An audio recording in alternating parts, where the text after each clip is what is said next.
функции, можно сказать, функции пастора. Или задач, кто он вообще, чем он должен заниматься.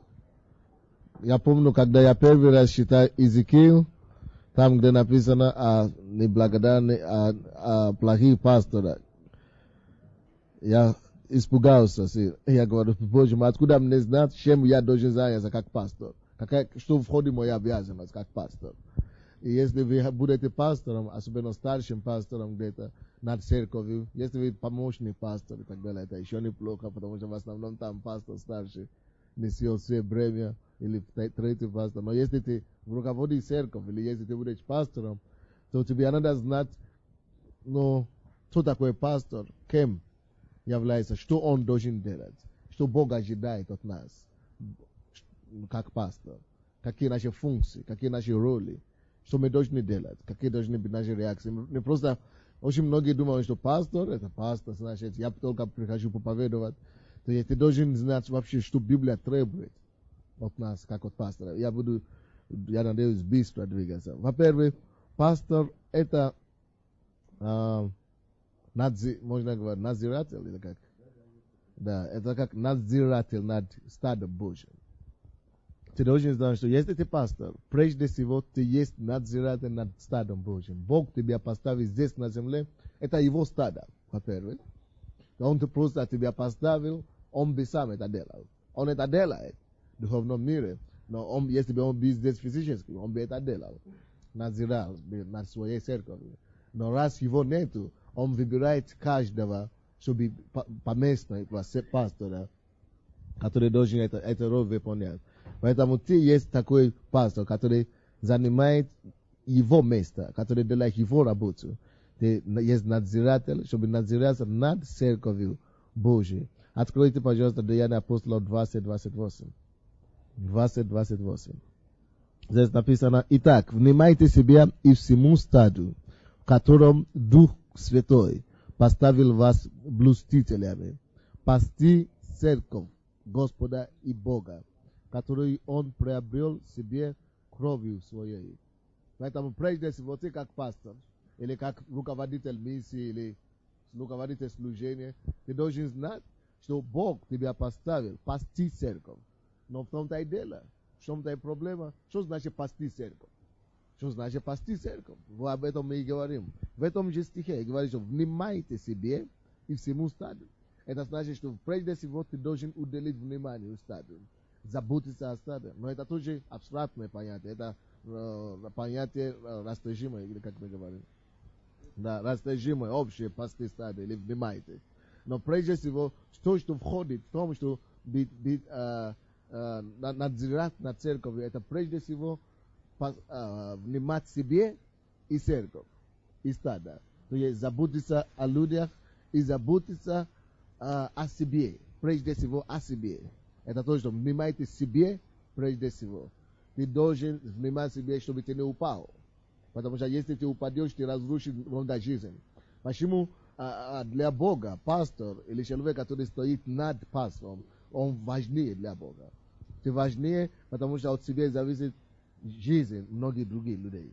Да, люди сами по самому себе, это хорошо. Бог тоже любит их. Но когда речь идет о пасторстве и о том, чтобы руководить церковь, внимайте себе, не забудь о себе. Потому что ты важнее для Бога, чем то, что ты должен делать для Бога. Напиши это себе. Ты важнее для Бога, чем ту работу, которую Он призвал тебя делать.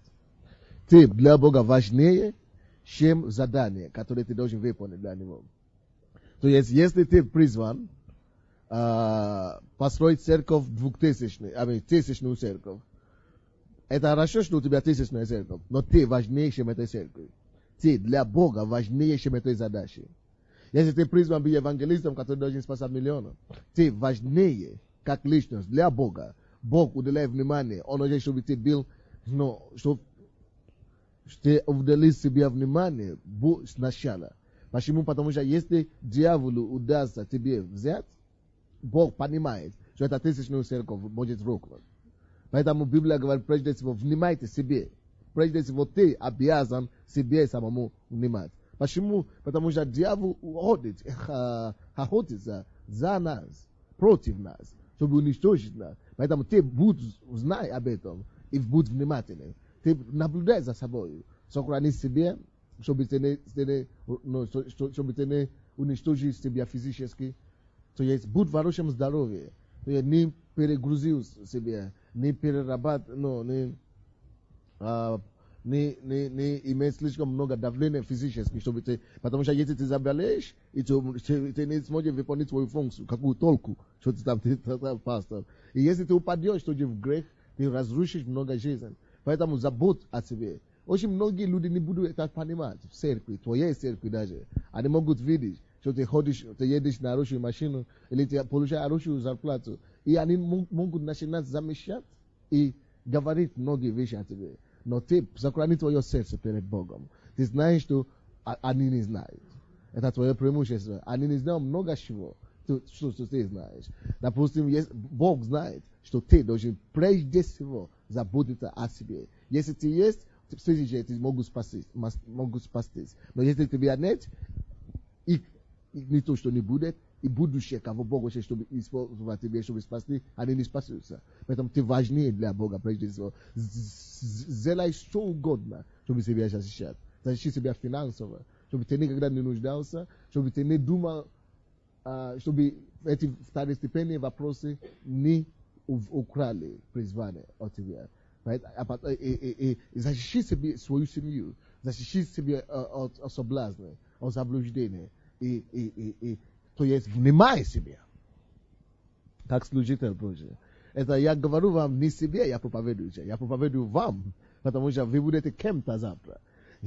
Когда, допустим, есть периоды, есть начало дела, есть время, когда нужно сеять, когда нужно разбрасывать семена, и есть время, когда нужно собирать урожай. Есть время, когда тебе нужно будет трудиться много. То есть в основном нести все бремя на себе. Но знаешь, что это время не должно длиться на всю жизнь. Это на какое-то время ты должен поднимать других, которые заменят тебя. Есть время, когда ты, допустим, должен ходить пешком. Потому что просто не было другого. То есть такое время, такой этап. Потому что нету церкви, у машины нету, то есть нету. Ты должен быть примером в этом все, жертвенности и так далее. Но когда есть возможность жить хорошо, когда церковь может тебе это позволить, ты должен жить хорошо. Бог не хочет, чтобы ты стал его слугом, чтобы только мучиться. Чтобы ты устраивался на вторую работу или на третью работу. Если церковь это может себе позволить, это не воля Божья. И прежде всего речь идет о тебе. Я знал в церкви, где пастор, работает на двух работах, а лидер прославления, получает зарплату на полное время, на содержание.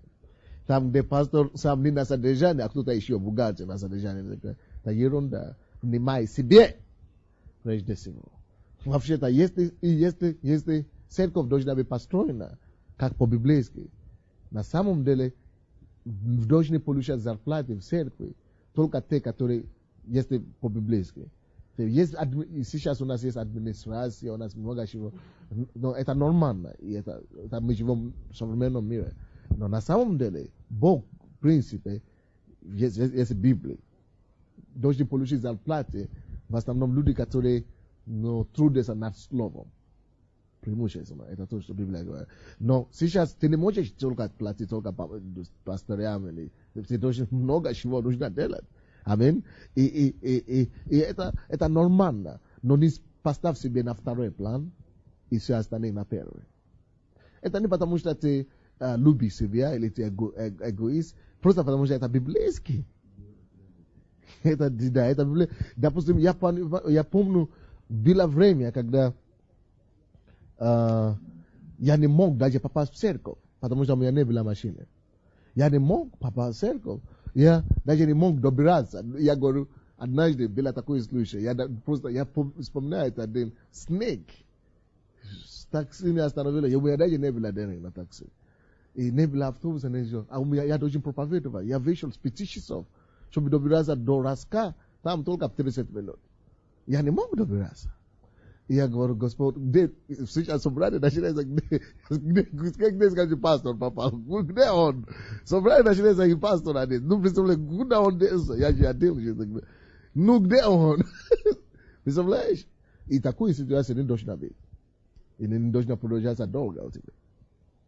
Но это нормально для начального этапа. Я не говорю, что ты должен финансово только. Это только одна сторона, где ты должен себя защищать. Но, допустим, если то, что большинство церквей делают на Западе, они получают как бы, то, что я имею, это дает вам понять сейчас. То, что я говорю, что это не цель, это не самоцель, и это не основное, ты не гонишь за деньгами. Твой труд покажет тебе, что ты будешь, как ты будешь жить. То есть видно сразу, когда можно получать и когда не можно. Допустим, в основном в мире принято, чтобы 10% из большинства церквей, они дают 10% из десятины своему пастору, так? Как зарплата.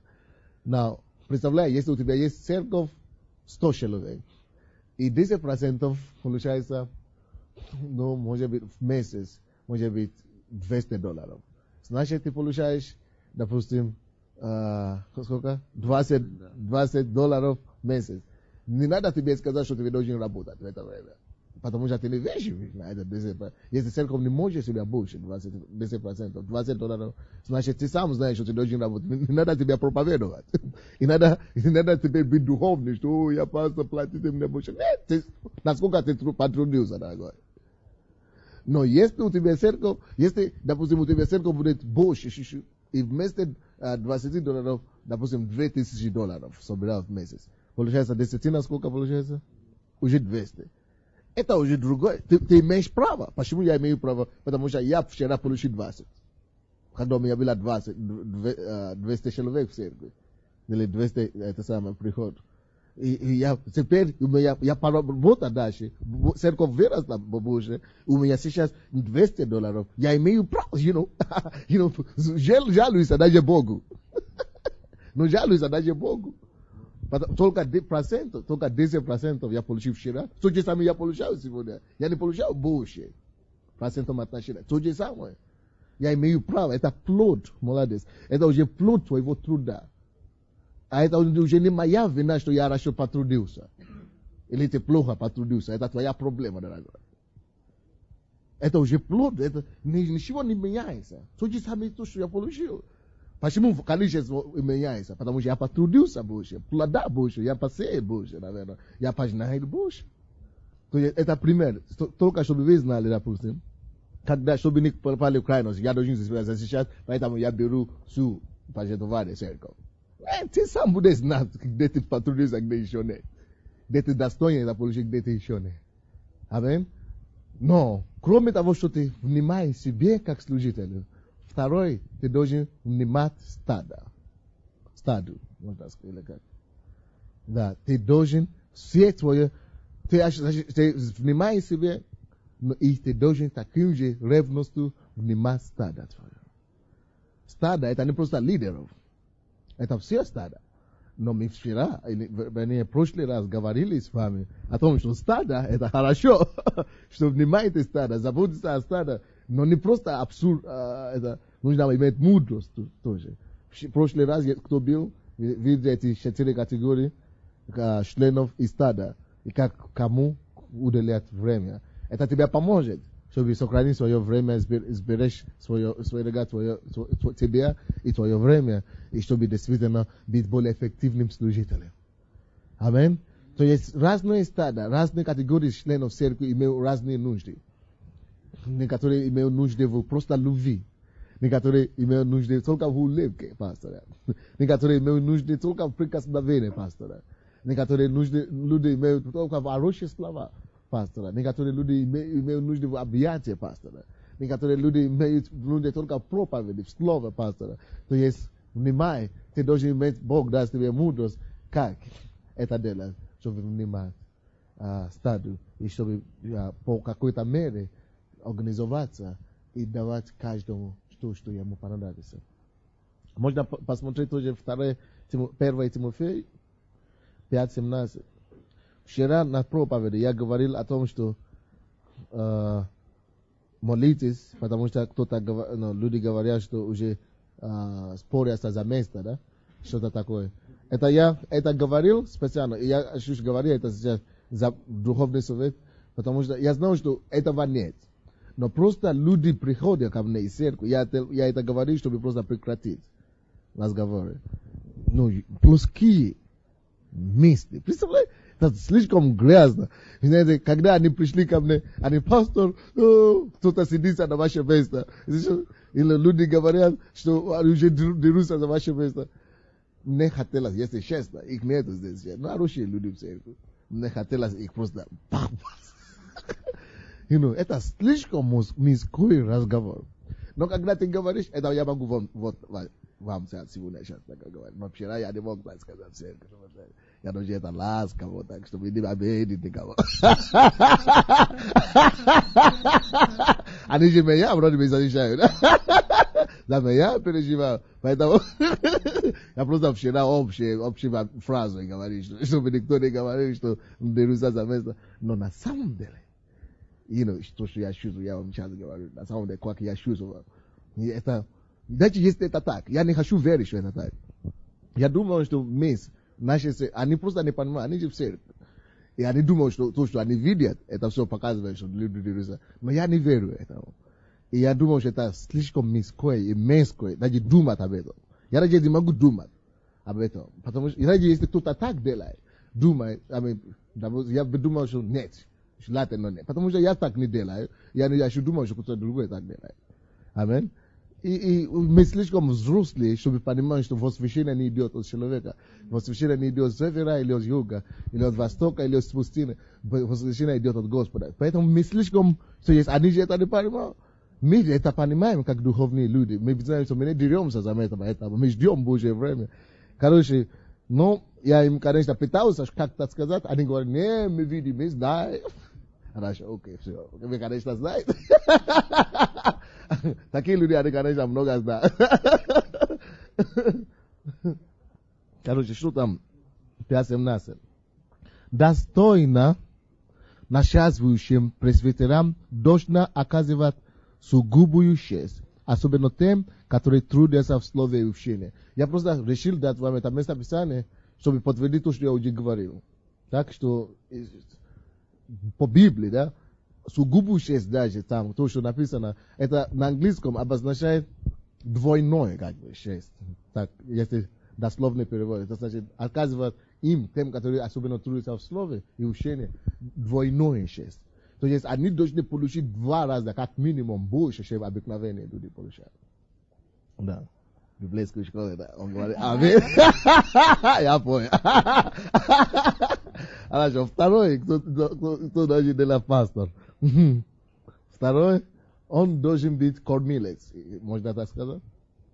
Кормилец? Есть такой? Да. Он должен быть кормилец и учитель. Короче, он должен быть кормилец стада. Это твоя обязанность. Если ты будешь пастором, никогда-нибудь, если Бог тебя поставит пастором, или ты есть пастор сейчас, будь уверен, что твоя стада сыта, что она хорошо накормлена. Знаете, если честно, как пастор, я переживаю, сейчас я больше доволен, больше сейчас, на 75, последний месяц, когда я уже начал учить здесь, и вот ту школу, которая была, и на лидерском я уже начал учить 2 недели. Теперь я уже чуть-чуть доволен. Но прошлый год, я думаю, с одной стороны, о том, что я просто чувствую, что я не докармливаю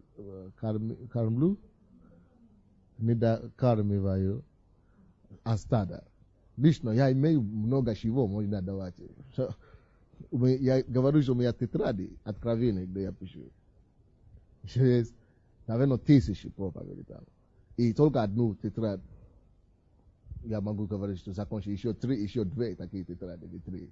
То есть, сотни проповедей, которые я даже еще не читал. Потому что я общаюсь с Богом, читаю Библию, и Бог дает откровение, и я пишу. То, что я никогда не слышал, нигде. Чисто сам. И поэтому, когда прошлый год я знал, что мы перегрузили людей. Я просто поэтому не делали библейскую школу, не делали лидерскую школу. Я чувствую, в воскресенье и четверг не хватает. Поэтому мы, конечно, имеем домашние группы, лидерское собрание и так далее. Но сейчас лучше чуть-чуть. Конечно, кто-то говорит, что надо перекормить тоже вредно, или как это говорят. Но я думаю, что хотя бы нужно какое-то, чтобы всегда церковь стада была сыта. Это ты должен быть ответственен за это. И ради этого ты должен себя самого просто гонять. Просто самого себя гонять. Потому что, чтобы получить свежее от Бога постоянно, тебе надо самого себя кормить. Потому что если тебе не будет, если ты сам не будешь сыт, тебе нечего давать. Тебе надо развиваться как служитель. Просто развивать себя постоянно, читать новые книги, развиваться, читать Библию. И вы знаете, когда я читаю Библию, очень часто я получаю откровение, конкретно, именно новое какое-то слово. Но если я в течение месяца не получаю новое откровение, я начинаю беспокоиться. О, Господь, что-то не то. Пожалуйста, я прошу тебя. Пожалуйста. Я начну себе больше молиться, больше, может быть, даже поститься, и начну изучать слово. Я должен получить что-то новое от Бога. Что-то свежее. Хотя у меня еще столько проповедей, которые я еще не читал, но я должен получать новое. Я должен освежиться. Это освежает тебя. И то же самое ты должен делать. И считай, не думай, что только тебе Бог будет говорить все. Нет. Считай, слушай других проповедников. Развивайся. Слушай людей, которые больше тебя и которые меньше тебя. Для меня это большое удовольствие слушать, когда кто-нибудь из вас проповедует. Я рад, что вы можете получить откровение, которое я даже еще не получил. И никогда не будет так, что ты будешь знать все. Никогда. Будь открытым, чтобы с удовольствием учиться даже у тех, которые меньше тебя.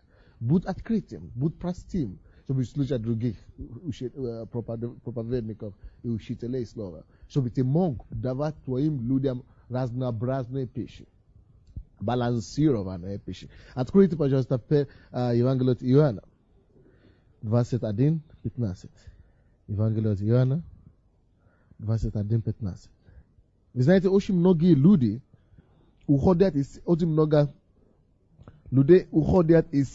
церкви именно из-за того, что не хватает пищи.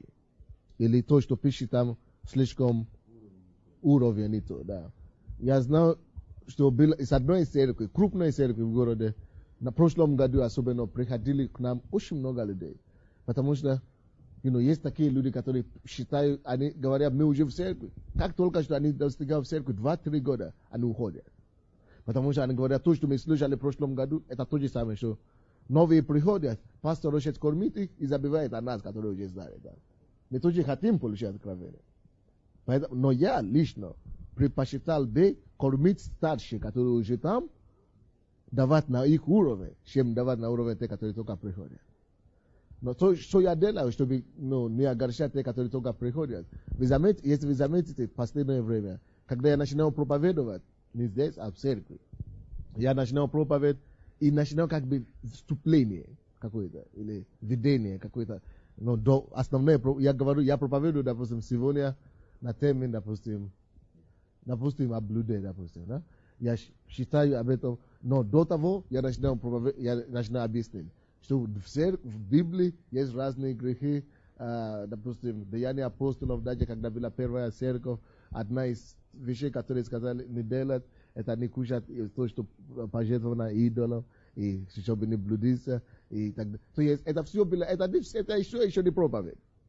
Это просто как бы предусловие для людей, которые не знают, что значит идолопоклонство, жертвенник, и это самое. То есть я рассказывал, как бы, допустим, я рассказывал о пустыне, и я говорю, вы помните, мы все были как бы в духовном Египте. Вы знаете, израильский народ были в Египте, Бог освободил их. Зачем я рассказываю эти все подробности? Или часто я рассказываю о том, как мир был в руке Адама, как Адам потерял сатане, допустим, как он передал власть. Потому что очень многие не знают эти все вещи. Элементарные. Я знаю, что многие люди, которые в церкви, они уже знают. Но многие тоже не знают. Поэтому я сознательно делаю какое-то вступление 15 минут. Моя проблема в том, что иногда вступление тянет очень долго, а потом мне надо бежать в конце.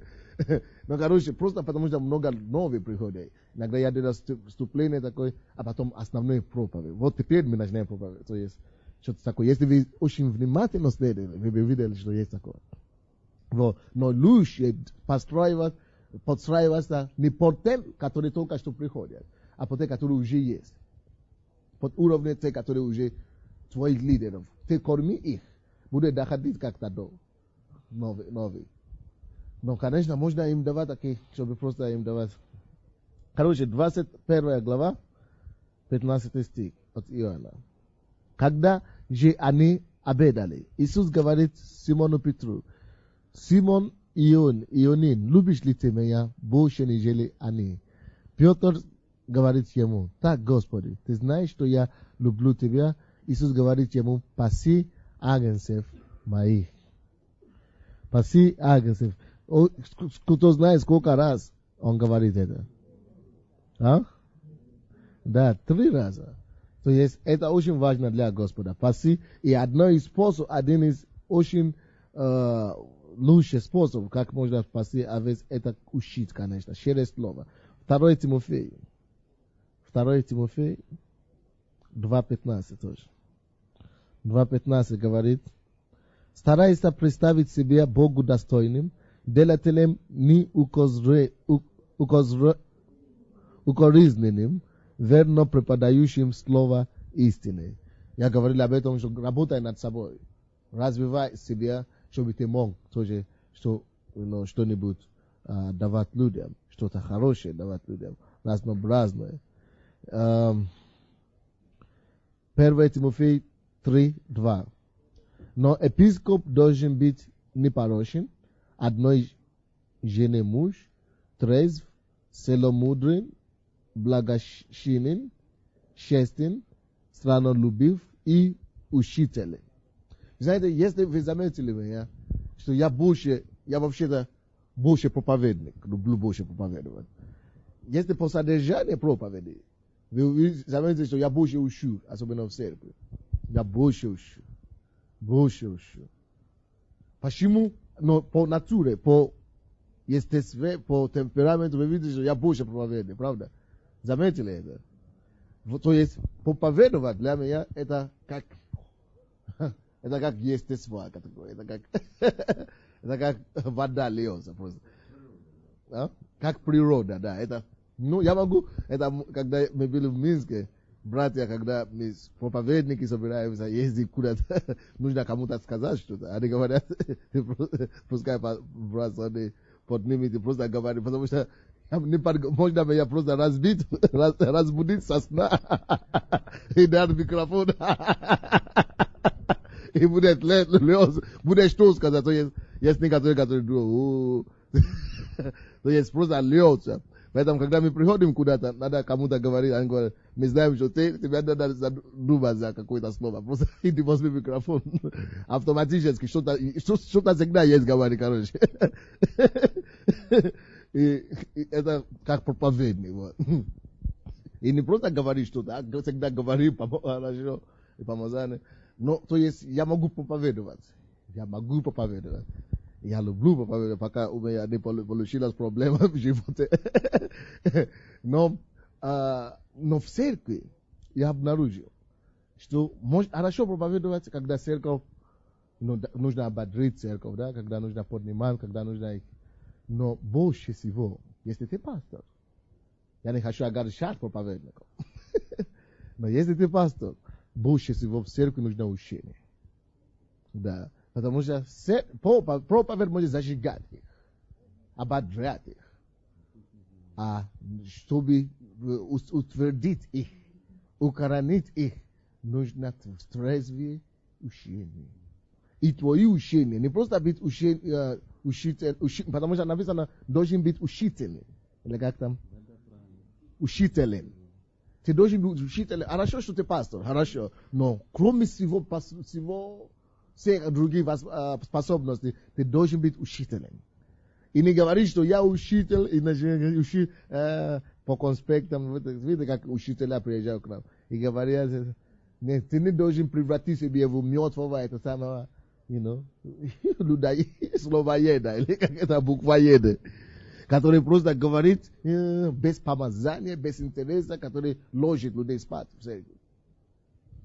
Даже будь учитель, я сейчас учу, но ты не должен приходить туда пустыми, это самое, сухим, без помазания, без силы Духа Святого. Даже когда ты учишь, люди должны видеть помазание Бога. Люди должны, чувствовать, что да, Бог говорит. Я сейчас учу сейчас. Но я не учусь, стою за сценой, конспект, потом люди спят. Нет, людям должно быть интересно. Люди должны двигаться с тобой. Люди должны, это как автомобиль, Я люблю учить. Проповедовать это как моя натура, как хобби. Но учить это мое наслаждение. Я люблю учить. Я люблю это степенно. Я люблю как это, еще помазание. Но порой мне тяжело бывает сам сидеть на учении. Именно других. Но есть люди, которые я могу сидеть в учении. Хорошо. Ты питаешься, что-то новое постоянно. Почти каждое новое приложение этого человека новое. Открывается, новое открывается. Мне нравится быть на учении. Сидит там. И ты должен быть интересным учителем. Не будь сухим и скучным никогда. Заметь себе, что ты всегда ходил в помазание. Для этого ты должен быть ходить в помазание Божие. Ты должен быть, знаешь, что ты помазанный, и ты должен всегда говорить с авторитетом, властью. Ты должен всегда говорить, как человек, который знает, что он говорит. То есть, не просто дает знания. То есть, ты должен жить этим, то, что ты учишь. Нужно жить этим. Это поможет тебе. Следующее. Пастор должен быть пример. Пастор должен быть пример. 1 Петра 5:3. 1 Петра 5:3. Я слышал, некоторые пастыря приходят ко мне и говорят, даже один пастор на конференции Генри, пастор Генри приехал, подошел ко мне специально, я его никогда не видел. Но где-то попался к нему наше учение, это лидерская школа, то, что было прошлое. И он говорит, я приехал сюда специально, чтобы вас видеть. Я видел много помазанников, я говорю, что в этом человеке живет что-то такое, отличающееся от всех. Что живет? Я знаю, что это у вас Дух Святой, но что-то такое, когда я слушаю ваши учения, говорю, что-то есть в этом человеке, который нет в других. Я должен видеть, что-то у него есть такое. Как это, откуда он говорит, что отличается.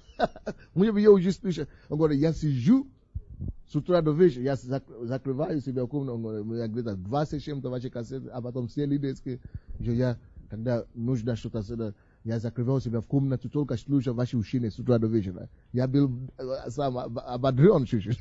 Я не ожидал. Я даже слушал его, как будто это не обо мне говорит. Он сам пастор, представляете? И он говорит, я тоже знал, что во мне тоже живет Дух Святой. Но когда я слушал ваши проповеди, ваши учения, я говорю, что-то в этом человеке есть. Нужно прикоснуться к нему однажды, когда ты увидишь его. И он говорит, просто дайте мне обнять вас. Просто я хочу, слава Богу, что есть такой человек на Украине. Я думаю, что там, слушай. Я каждый день делал свою работу, ничего особенного. Кто-то там из водителя, пастор, это на самом деле так. То есть, я говорю, что будет? Это просто учение он слышал. Что будет, если он будет слышать проповеди? То есть, ты должен ходить Божьим помазанием. Короче, быть примером, это следующее, так? 1 Петра 5:3. И не господствуя над наследием Божьим, но подавая пример стаду. Не господствуя над наследием Божьим. Оказывается, что Бог не хочет, чтобы мы просто господствовали, как пастыря. Это не господство, а это паства. Напиши себе, быть пастором, это не господство, но паства. Или пасты. Можно даже читать с самого начала, с первого стиха. Пастырей ваши, умоляю я, сопастырь и свидетель страдания Христовых, и соучастник в славе, которая должна открыться. Пасите Божье стадо, какое у вас, надзирая за ним, непринужденно, но охотно и богоугодно, не для гнусной корысти, но из усердия, и не господствуя над наследием Божьим, но подавая пример стаду. Я думаю, это нет проблемы в этом нашей церкви для вас, я думаю. Но я буду учить, потому что другие тоже будут слышать. Есть некоторые люди, которые думают, что церковь это, это их подчиненные. Есть такое отношение, как подчиненные. Однажды у нас был один администратор раньше в церкви, и он разговаривал с одной женщиной из ее домашней группы, почему она не была на лидерском. Что я убоялся. Я говорю, эй, слушай, я потом позвал его, слушай, я сам пастор этой церкви. Я не могу себе позволить с этим человеком так разговаривать, как ты это разговаривал. Я не могу себе так позволить. Он говорит, что ты что, ты другая, ты всегда такой. Я знал, что ты всегда, ты не будешь, ты начал ругать ее. Я не знал, как то. Я даже не знал, как. Я даже не могу свою секретаршу так ругать. Я даже не могу никого так ругать, короче. Серьезно. Я даже не знал, жену никогда в жизни, не дай Бог, чтобы так ругать жену, представляешь? Но тем более здесь, я говорю, слушай, это взрослая женщина, 45 или 50 лет. У нее дети есть ее. Она взрослая женщина, она замуж, у нее муж есть. И просто потому что она ходит к тебе на собрание, она служит. Это еще не значит, что она уже стала нашим рабом, Ты не имеешь права. Вот просто так ругать и, просто не стыдно даже. Это не говорит о том, что как пастор ты не можешь ругать или дисциплинировать твой овец. Ты имеешь право. Но, они твои братья и сестры. Мы одни во Христе Иисусе. И много чего должен остановить тебя, чтобы не относиться к нему как просто вещи и рабы или служанки и так далее. Ты должен быть, железным, если надо. Ты должен быть человеком, может быть, строгим иногда, если надо, твердым. Но, слушай, мы призваны пасти овец. Не надзирать над ними. Это Божье наследие. И прежде всего Иисус живет в этом человеке. Каждом из них. Аминь. Вы не хотите сказать аминь? Евреям 13:7. Евреям 13:7. Евреям 13:7. Поминайте наставников ваших, которые проповедовали вам Слово Божие, и, взирая на кончину их жизнь, подражайте вере их. Мы говорим о том, что надо быть примером, да? Бог здесь говорит в церкви и говорит, чтобы они вспоминали наставников их, которые проповедовали им Слово Божие. Хорошо, что они проповедуют Слово Божие, принять Слово Божие, которое они проповедуют, но дальше, и взирая на кончину их жизни, подражайте вере их. Мы должны взирать на плод этого человека и на то, как он закончит его поприще. Но здесь речь идет не просто о том, что ты должен ждать, пока человек не умрет, так ты не сможешь смотреть или его учение принимать. Это просто значит, что смотри на плод их жизни. Смотри на то, как он живет. И если он старый, если это во времени он старый, он умрет, то смотри, как он умер. Но здесь, короче, просто не просто хорошо, что ты принимаешь слово, это хорошо, но чтобы подражать их, надо смотреть на то, как они живут. Аминь. И если вы не знаете, хотим ли это или нет, наша жизнь, то, как мы живем, переходит на наших людей. Они нахватывают некоторые вещи от нас. Они, если некоторые люди говорят так, что у нас тоже есть такие, но я думаю, может быть, есть. Но очень ясно видно, когда pod служение Лидаева, ты можешь видеть его вещи, как он говорит, многие его люди говорят то же самое. И как он проповедует, вообще многие тоже делают. И это хорошо, с одной стороны. Но с другой стороны, то, что я хочу, чтобы мы отметили сейчас, что очень важно, чтобы мы были примерами. Очень важно, чтобы мы были примерами, потому что они не только подражают, они схватывают не только хорошие твои качества, и плохие тоже. Очень часто они схватывают и негативные стороны твоей жизни. Так что очень важно, чтобы мы с вами были наблюдателями над собой и были примерами на самом деле. Конечно, можно здесь читать от Луки 14, 25 по 33 стихи, но не будем читать сейчас. Лучше читаем, наверное, Галатам 6, 4. Галатам 6, 4. Каждый да испытывает свое дело, и тогда будет иметь похвалу только в себе, а не в другом. Ибо каждый понесет свое бремя. Каждый пускай испытывает свое дело.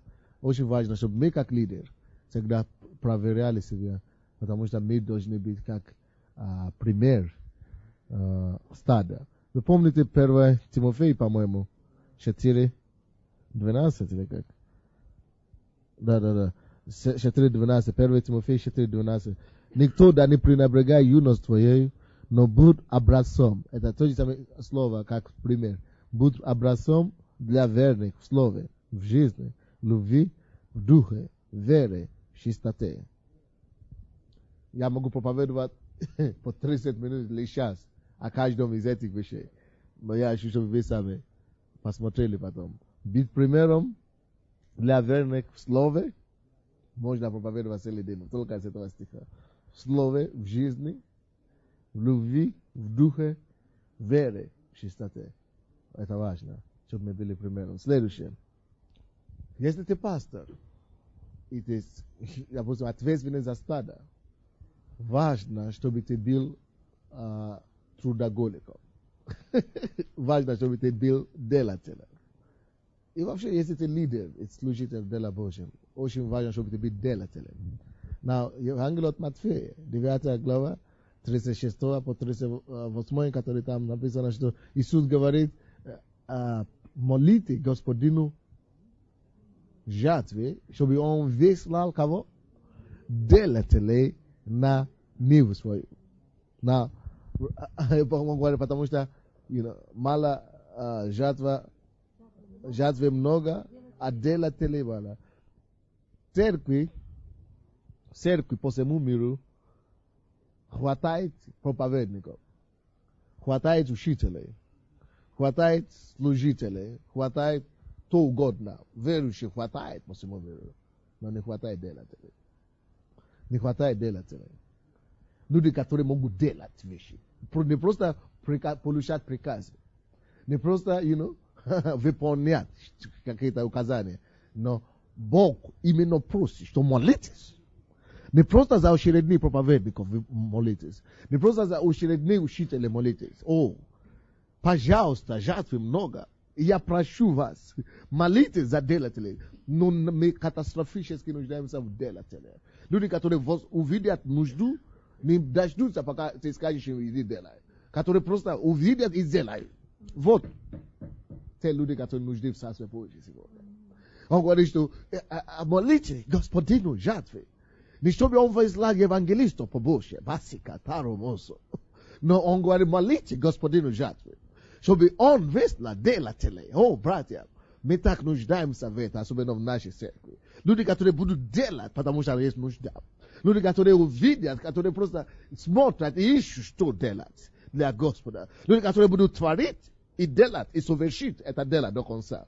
Люди, которые просто, которые действительно, которому Бог может доверять и вручать делать. Люди, которые могут проявлять инициативы, чтобы делать. люди, которые могут нанимать других людей, учить других людей, чтобы делать. Люди, которые могут справляться сами с задачами, с проблемами, не ожидая чего-то или кого-то еще другого. Он говорит, что молитесь. Братья и сестры, люди, которые делают и которые имеют успех в христианском деле сегодня, это не только люди, которые имеют делать. Смотрите, вы посмотрите в мир. Посмотрите на тех людей, кого Бог могущественно использует. Они есть люди. Посмотрите на их жизнь. Люди, которые не ждут чего-то. Люди, которые посвящены тому, чтобы делать. Они просто делают. Они двигаются. Они сотворят. Они заседают. И их мало. И Бог катастрофически нуждается в таких делателях. Они не спят лишние часов. Они не гуляют лишнее время. Они имеют что-то, которое нужно делать. И у них бремя есть. Они хотят делать и творить. Они видят, что нужно делать постоянно. Вы знаете, если ты, который ты не знаешь, ты говоришь, я не знаю, что делать. Ты ждешь что-то. Ты не делаешь. Развивай себя делать. Я скажу вам, если я чувствую, что я не вижу, что нужно делать в церкви, если я не вижу проблему, которую нужно решать, я создаю проблему. Должна быть что-то, чтобы делать. Это отношение делателя. Поэтому, когда, допустим, кто-то говорит, что церковь не растет, это есть хороший повод, чтобы разные вещи делать. Чтобы придумать разные вещи. Я буду молиться, пока Бог не засунет мне какую-то идею. Я пойду делать. Я пойду, буду учить людей, давайте будем это делать, давайте будем делатели. Это слово, интересно ли это слово? Именно делатели ему нужно. Молите Господину жертве. Чтобы весело делатели. То есть человек, кого Бог будет использовать, должен быть человек труда, который может трудиться, который не жалеет себя, который хочет трудиться. Филиппийцам 2:30. Кто там мне говорит, что социализм научил, не научил, наоборот, трудиться, отучил нас трудиться. Я говорю, но Дух Святой, Да, но я говорю, что Дух Святой тебя сделает, научит трудиться. Филиппийцам 2:30. Ибо он за дело Христова. Это речь идет о ком там? Епафродит. Давайте начнем с самого 25 стиха. 25 по 30. Впрочем, я пошел нужным, послав вам Епафродита, брата и сотрудника, и сподвижника моего, а вашего посланника и служителя нужде моей, потому что он сильно желал видеть всех вас, и тяжко скорбел о том, что до вас дошел слух о его болезни. Ибо он был болен при смерти, но Бог помиловал его. Оказывается, что служители тоже болеют. Это не анафема, это реальность Библии. И не его только, но и меня, чтобы не прибавилась мне печаль к печали. Когда вы знаете, как харизматик, да? Горящий харизматик. Нет, верующий не должен болеть. Я тоже переболел это. Когда я только что покаялся. Нет, верующий не должен болеть. Мы среди крови Иисуса. Они все кругом болеют. Это другое дело, что Бог исцеляет. Хорошо. Поэтому я скорее послал его, чтобы вы, увидевшие его снова, возрадовались. И я был менее печален. Примите же его в Господе со всякой радостью. И таких имейте в уважении. Таких имейте в уважении. Бог особенно подчеркивает служителей. Кто-то думает, что пастор приближает каких-то людей особых к себе. Или пастор собирает каких-то людей особых. Слушай, пускай говорят, что они хотят. Они знают что-то, которое ты не знаешь, как пастор. Ты знаешь больше, поэтому пускай говорят. Бог сам говорит, что таких людей, которые как Эпафродит, которые очень много трудятся, что нужно их таких иметь в особое уважение. Это не лицеприятие, это то, что он достоин. Ибо он за дело Христова был близок к смерти, подвергая опасности жизни, дабы восполнить недостаток ваших услуг мне. То есть, это человек, он был трудоголиком. Библия говорит, что за труд Божий, да, восполняя труд Божий, он близок был к смерти. Или как там написано? Ибо он за дело Христова был близок к смерти. Это не потому что, это потому что он много трудился. Это не потому что его били. Нет, это потому что он насколько сильно трудился, что он не жалел себя, свою плоть. Мы сейчас знаем лучше, что нужно жалеть свою плоть.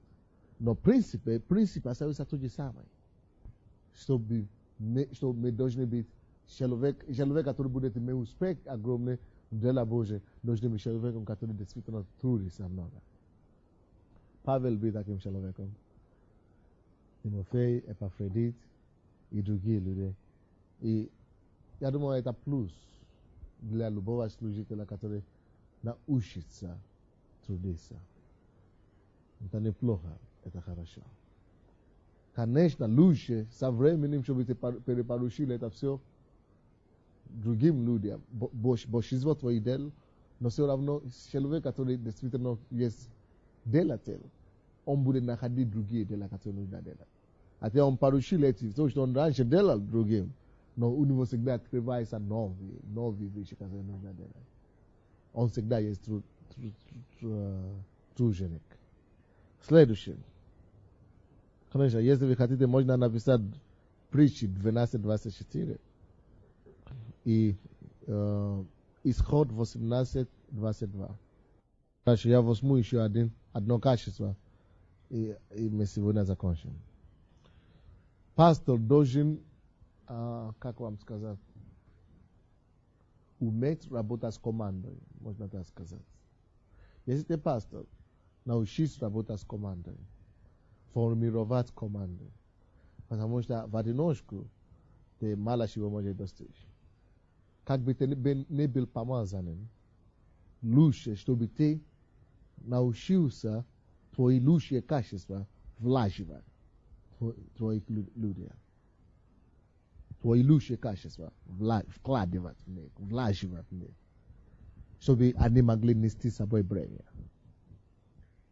Я помню, когда мы начали церковь, я тогда молился сильно по 5 часов, 4 часа в день. Но я всегда ждал, я помню, что я всегда ждал, когда люди, которые сейчас мы начали учить, тогда еще не было церковь, как учение группа, чтобы они начали, чтобы они побыстрее. Я учил их, я ждал полгода, когда они начнут, когда у нас будет молитвенная группа, когда будет то, то есть, тогда они меня освобождают, чтобы заниматься что-то другое, они могут молиться больше и так далее. То есть, очень важно, чтобы ты имел людей вокруг себя, которые могут нести видение церкви с собой. То есть, команда, короче, соработники, это, я не знаю, это, одно из самых просто ключевых условий к успешному служению. Кто с тобой работает, кто окружает тебя, определяет будущее твое служение. То, кем ты окружаешь себя, они определяют, что будет твоей церковью или своем служении. И они определяют, какой верующий будет в этой церкви. Если они будут активными, значит, все последующие члены этой церковь будет известна за активную церковь, за, ревность на церковь. Но если они будут теплые, такие спокойные, святые, которые ждут неба, спокойные святые, если они будут вот такие, которые только пассивные, то вся твоя церковь, через год, 2 года, вся церковь будет пассивная.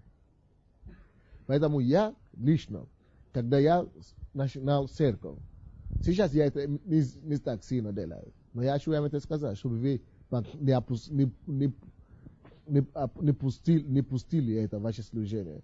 Когда я начал служение, я научил людей очень база, очень серьезная база, быть ревностными, молиться сильно, допустим.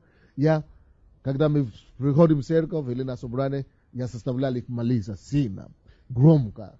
И то есть я вкладывал в них то, что я бы хотел видеть мою будущую церковь через 2 года, 3 года. Сейчас мне никогда ходить по домашним группам, учить, как молиться. Но я знаю, что есть некоторые ключевые люди, они это научат других людей. Поэтому, когда ты начинаешь церковь, почему ты приходишь в церковь? Иногда я прихожу в какую-то церковь. Хороший пастор, все хорошо. Когда он проповедует, все хорошо. Но когда ты приходишь в церковь такая... Такой помазанный пастор, а здесь люди такие сонные, как будто новобращенные, молятся, потому что он не вкладывал это в них. Поэтому, когда я прихожу в церковь, я говорю, молитесь. Я не слышу ваши голоса, давайте будем молиться. И шалама самара, поднимайте, то есть ты должен, то, что ты хочешь видеть в них, вкладывай, развивай это в них, побуждай их к этому. Ты создаешь твою будущую церковь таким образом. То есть, почему тебе надо уметь не просто собрать людей. Команда, вот, на себе, 10 человек. Но ты должен уметь, я говорю, что пастор должен уметь работать с командой. Работать с ними прежде всего, чтобы они могли нести бремя, которое ты носишь, делить с собой. Работать с ними вот так, чтобы они могли видеть церковь, как ты это представляешь себе. Видеть. Ты должен, когда ты учишь с точки зрения, что вот после этого учения они станут вот такими. Не просто учишь. Я вижу много проблем, служителей, много пасторов, которые проповедуют, не имеют определенной цели этой проповеди. Нет, всякая твоя проповедь, либо в церкви, либо на лидерском, либо в разговоре, должна быть с целью, чтобы побудить людей быть кем-то. Стать каким-то, который ты уже до этого увидел. Допустим, в четверг, вчера, мне не удалось проповедовать. Да? Не удалось проповедовать. Но цель служения я не потерял. Что-то, я вам скажу сейчас, цель, которую я хотел проповедовать, добить цель, чтобы церковь, чтобы как можно больше людей в церкви на следующей неделе постились и молились. Это была цель, почему я пришел в церковь. То есть, на это служение, то, что я хотел добить. Я хочу двигать людей, вооружать их, через проповедь, показать их место писания, почему, что нужно, чтобы люди родилось что-то в них, чтобы им захочется это делать. У меня не удалось проповедовать, но я думаю, что все поняли это вчера. По крайней мере, что они должны поститься и молиться на следующей неделе. И я обращаюсь ко всем пасторам, сообщите вашим людям, чтобы все церковь это делали на следующей неделе. Допустим, я сейчас учу вас, и моя цель, чтобы вы могли начинать относиться к стадию, но к членам церкви, как пастор, как я бы относился. Поэтому я подготовился и пришел сюда, и моя надежда, я говорю, проповедую так, говорю, обращаюсь к вам, я подчеркиваю некоторые вещи с целью, то, что я имею внутри меня. Потому что после этих проповедей вы начнете себя видеть больше как пастор. И вы начнете видеть свою роль и свое отношение с церковью и с людьми как-то по-другому. Вы начнете это видеть, как я хочу, чтобы вы видели. Как Библия, вот, помощью Библии, как Бог хочет, чтобы... Я хочу вас превратить в кого-то, кого вы не были раньше. Я хочу что-то создать. Я создаю вас. То есть то же самое. Твои проповеди должны иметь цель. Должны иметь задачи, которые ты поставил перед собой. Ты должен выполнить этой проповеди. Поэтому, когда я говорю о том, что надо уметь работать с командой, ты этим словом, этим отношением, ты создаешь что-то, ты поставил какую-то цель. Ты хочешь что-то зародить, взращивать людей. Да, конечно, будут пару бунтовщиков, люди, которые всегда пасторы идут в одну сторону, они идут в другую сторону. Но не обращай на них внимания. Делай твое дело. Бог видит твое сердце. и Бог нас наградит тебя хорошими, лучше таких людей, которые бунтуют. Просто будь послушен Богу, просто делай то, что Бог тебе говорит. И делай как лучше, твои лучше. То есть всегда ожидай, очень часто, когда мы собираемся, даже люди, хорошие проповедники, они считают, хорошие проповеди считают. Но я вижу, они просто считают хорошие проповеди, все. Они рассказывают, они приносят хорошую проповедь, и все. Не больше того. Они хорошо говорят, да, красиво, да, хорошо, да. Красивая проповедь, да, получилось. Но люди ходят хорошо и что-то узнали. Но они не превратились в кого-то. Они не зажглись каким-то желанием что-то делать, огнем что-то делать после этой проповеди, но идти что-то творить. Но если ты хочешь быть эффективным служителем, твои проповеди должны быть вот так направлены, намерены. Вот. Если я плохой проповедник, может быть, но то, что я хочу добиться, это чтобы люди уходили с моей проповеди, чтобы им хотелось что-то делать. Чтобы им хотелось видеть что-то другое, себя по-другому. Поэтому, если я проповедую о том, что о достоинстве христианина, о том, что ты смотри на себя по-другому, ты сын Божий, Бог тебя любит. Чтобы люди уходили от церкви и видели, что чувствовали себя хорошо, что действительно, да, я кто-то, я важный. Если это была цель. Если я хочу, чтобы после проповедь, допустим, о том, чтобы люди служили в церкви, я прихожу, проповедую, я хочу оставить место, чтобы он начал думать, я хочу служить. Надо найти служение. Может быть, он забыл, он уйдет, забудет об этом, но это уже его проблема. В следующий раз я опять приду. Опять. О чем была проповедь? Допустим, на прошлый месяц, моя цель была то, чтобы искоренить из церкви блуд и прелюбодеяние. Сексуальный грех. Я молился, я готовил проповедь, но я готовил их вот так, чтобы если один человек услышит эту проповедь, ему не захочет больше грешить. Я так думал, то есть, когда ты готовишь, ты думаешь, какие вопросы могут возникать у них. Какие вопросы могут, чем мне ответить. Чем мне контратвечать то, что их возражение. Дьявол же, когда ты говоришь, дьявол посылает очень много других. Ты находишь ответ для них тут же. То есть, нужно научиться вот так работать с командой. Нужно научиться вот так проповедовать, и чтобы именно научиться работать с командой. Вот тогда команда формируется. Что значит команда формирована? Если мы говорим команда формирована, это значит команда. Если команда, это значит общая цель, общая задача, общее направление. Это значит, люди уже двигаются одним духом. Вы поняли? 1 Коринфянам 3. Очень важно, чтобы в твоей команде никто не говорил, я Аполлос, и я Аполлосов, или я, это самое, как?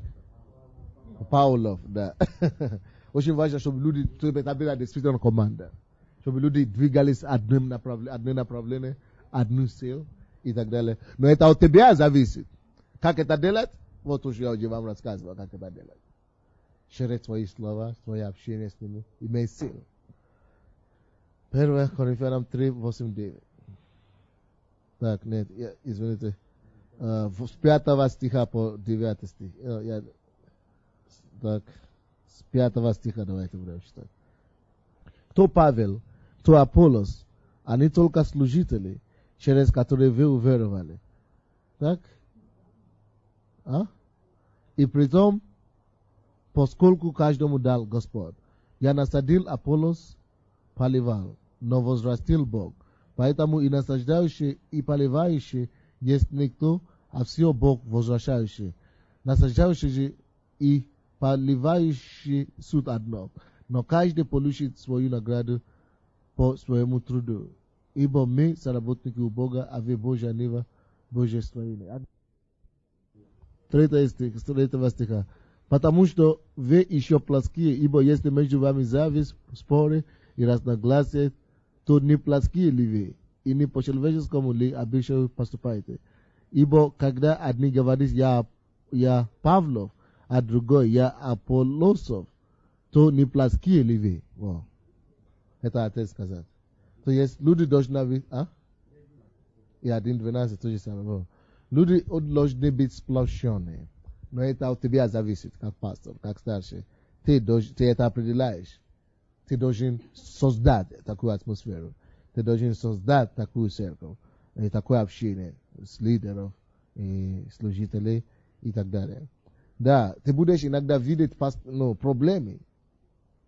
Ты будешь видеть проблемы в общении с людьми, но ты не можешь решать все проблемы. Допустим, кто-то зависть и так далее. Только зачем указывать палец и так далее. И обижать. Ты просто таким образом будет на себе гнев людей.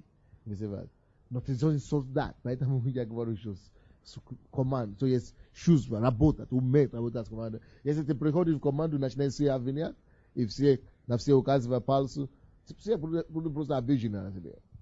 Но ты должен иметь мудрость в этом направлении. Просто слово, ты просто по одному. Допустим, когда люди приходят в команду, да, у каждого есть все свои проблемы. Не думай, что ты решишь все проблемы за один раз. Не думай, что все их недостатки, ты одним стрелом, одной оружие проповедует все. Ты видишь одну проблему, Бог говорит тебе, и так вкладывай разум, что работай над этим. Ты просто учишь постепенно. Другие проблемы, ты еще видишь другие проблемы, но ты даже не затрагиваешься до них. То есть не насаждай людей слишком много. Ты просто работай над этим все. Остальные пока оставь остальные. Допустим, в прошлый раз мы учили о блуде. Это не значит, что в следующий раз я буду учить о зависти, допустим. Нет. Мы опять вернемся, допустим, к вере, допустим. Пускай люди пускай они растут на это, то истину. Давайте другое направление. Отдай им свежее что-то другое. А потом иди в другое направление, которое Бог тебя поведет. А потом через какое-то время, может он скажет, что он зависть. Хорошо, тогда ты вернешься к этому.